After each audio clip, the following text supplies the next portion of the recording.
Assalamualaikum warahmatullahi wabarakatuh.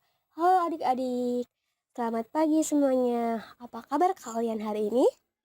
Semoga kalian dalam keadaan sehat walafiat. Alhamdulillah ketemu lagi nih dengan kakak ini Khairunisa. Pada kesempatan kali ini kakak akan membahas materi matematika yaitu bentuk aljabar. Nah, ada di sini sudah pada tahu belum nih apa sih bentuk aljabar dan apa saja unsur-unsur dari bentuk aljabar? Nah, untuk lebih paham, yuk kita simak pembahasan berikut ini. Tahukah kalian, aljabar adalah salah satu cabang penting dalam matematika.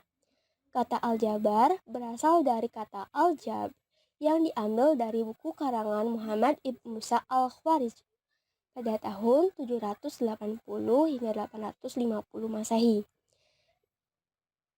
Buku tersebut yaitu Kitab Al-Jab wa Al-Nuqabalah yang membahas tentang cara menyelesaikan persamaan-persamaan aljabar. Pemakaian aljabar ini sebagai penghormatan kepada Al-Khwarizmi atas jasa-jasanya dalam mengembangkan aljabar melalui karya-karya tulisnya. Nah, adik-adik, ada yang sudah tahu apa itu bentuk aljabar? Yap, bentuk aljabar adalah suatu bentuk matematika yang dalam penyajiannya membuat huruf-huruf kecil A, B, C, D hingga Z untuk mewakili bagian yang belum diketahui. Sebelumnya, yuk kita simak dulu permasalahan berikut. Coba perhatikan percakapan antara Pak Erik dan Pak Thohir berikut ini. Suatu ketika terjadi percakapan antara Pak Erik dan Pak Thohir. Mereka berdua bertemu di suatu toko grosir. Pak Thohir kelihatannya beli buku tulis banyak sekali. Iya Pak, ini pesanan dari sekolah saya. Saya beli 2 kardus dan 3 buku. Pak Erik beli apa saja? Saya hanya beli 5 buku Pak. Buku ini untuk anak saya. Dari percakapan tersebut, terdapat 2 orang yang menyatakan banyak buku dengan satuan berbeda. Pak Thohir menyatakan jumlah buku dalam satuan kardus, sedangkan Pak Erik langsung menyebutkan banyak buku yang ia beli dalam satuan buku. Nah, dari percakapan ini kita bisa simpulkan dalam tabel berikut. Nah, tadi dalam percakapan terdiri dari 2 orang yaitu Pak Thohir dan Pak Erik. Dari yang percakapan tersebut kita bisa gambarkan gitu, berikan gambaran dalam ilustrasi gambar. Nah, untuk Pak Thohir itu tadi dikatakan bahwa ia membeli 2 kardus dan 3 buku. Kemudian Pak Erik hanya 5 buku. Nah, dari sini kita bisa bentuk aljabarnya. Nah, untuk Pak Thohir yaitu bentuk aljabarnya adalah 2x ditambah 3. Kenapa? Karena 2x ini untuk menyatakan 2 kardus. Dan 3-nya 3 buku. Kemudian Pak Erik bentuk aljabarnya 5. Nah, simbol X ini menyatakan banyak buku yang ada dalam kardus. Karena kan kita tidak tahu nih isi buku di dalam kardus ini ada berapa gitu. Ada 5K, ada 7, ada 6, atau ada berapa gitu. Maka kita bisa ketahui bahwa simbol X ini itu bisa mewakili bilangan. Contoh nih, jika X-nya itu 10, misal ya, ternyata satu kardus ini isinya 10 gitu, 1X. Maka satu kardus ini isinya 23. Nah, kalau X-nya 15, maka satu kardus ini 33 buku. Jika X-nya juga 20 nih, ternyata di sini tuh isinya ada 20 buku.